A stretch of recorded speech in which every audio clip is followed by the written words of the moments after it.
What's up, everyone? Welcome back to this special edition of the Acting Bad broadcast. This ain't a full episode, but I had to get up on here. Last night was crazy with March Madness, Houston versus Texas A&M. But first off, I'm repping the Dream Bigger Eastside Golf sweatshirt. No better time to rep Dream Bigger than we talking about March Madness, man. So, I had to put on the Eastside Golf t-shirt. But yeah, last night, man, for those that haven't seen my Acting Bad broadcast, we looking across Texas to find the true definition of what acting bad is. And last night, Texas A&M versus Houston, winner goes to the Sweet 16.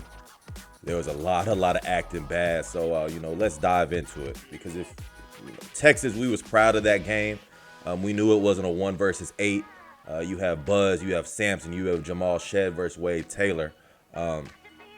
Just everything you wanted, a back and forth game. But yeah, I want to dive into some of the players. A lot of Texas putting on. But first off, hell of an effort by Texas A&M. They did take the loss. But when you're somebody like Wade Taylor, you create a real legacy. Everybody on social media, anytime Wade saw one go through, they're like, uh-oh, here we go. And so for somebody like Wade to create a legacy, knowing that anytime he touches the ball, he has a chance to be special. And the floor general, the leadership, the dog in him. Just super proud of him, and that's a true definition of acting bad. So shout out to you, Wade Taylor. And then the next guy from Texas A&M, Manny Obaseki. See, I know they're saying, I don't know what your last name was saying, but I've been calling you Obaseki since high school. They was calling you Obaseki or something. I don't know, but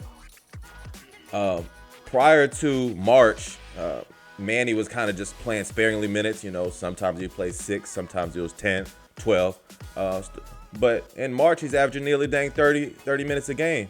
And A&M's went on a run, averaging 16 points in March. Just was ready to hoop when his number was called. So shout out to him, turning into a superstar down the stretch. But just staying ready, Manny. That's really acting bad. Moving on to Houston. Man, first off, let's just get it out the way. The true definition, man, of acting bad is that tip dunk Jamal Shed had. I had Jamal on my episode earlier on this year. But yeah, Jamal, that tip dunk, man, you acting really bad. But moving on with LJ Cryer and Sharp, them boys right there, combined for 50, I think. 50 points. LJ bringing that tournament poise from Baylor. Got it done last night. Shout out to them boys knocking down big-time shots and big-time moments.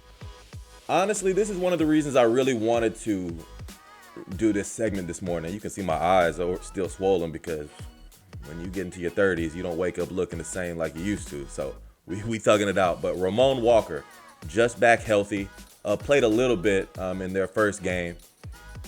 But shoot, it was a physical matchup, and you saw dudes started to foul out, and them benches started getting a little thin. Now we go to overtime. Here comes Ramon Walker into the game. Just put into the game for the first time, man.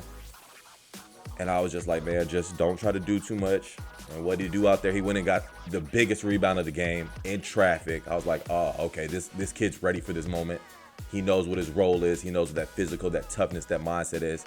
So he got that big rebound. I was like, shoot, if I'm Ramon, I'm like, that's all I needed to do. And I'm feeling good about it. But shoot, then he got another offensive rebound, got the tip in. To go up. Huge minutes for Ramon. Staying ready. That truly is acting bad. And I want to finish off my acting bad segment this morning with, I don't know, man. This was special. Sorry for cussing, but this is special. Juwan Roberts, one of my young homies, one of the guys I've gotten really close to when I started in this industry. Just to watch him progress through this. Red shirt, didn't leave, didn't transfer. Just turned to a big super senior leader there. And then last night when dudes were fouling out, you got LJ Cryer fouled out. Then Jamal Shed fouls out. Ryan Elvin, another senior, was a walk-on. I believe he's a scholarship player now, but just one of the backbones of that team. Doesn't get to play too often, but when he does, he's in there trying to do his thing. But they foul Ryan Elvin late in the game. I forget. Late. But he needs to make some free throws. And what does Juwan Roberts do? He walks up to him. You see it on camera. Points at him, says, "You're built for this. You're built for this." And Ryan goes up. Goes 1 for 2. But I'll say this. Free throws are hard. And we all know, any of us watching right there, most of us don't want any part of that moment that Ryan was in. you could feel the nerves for him. And that first free throw looked really, really dang good. So I was like, oh, okay. There's a lot of confidence in that. Even the announcer was like, that looked pretty good. Cast the second one. Huge free throws down the stretch for them. But I just think that's full circle of the leadership that Houston has as they move on to the Sweet 16 now. For somebody like Juwan Roberts to go up to another senior in Ryan Elvin and be like, yeah, you know what?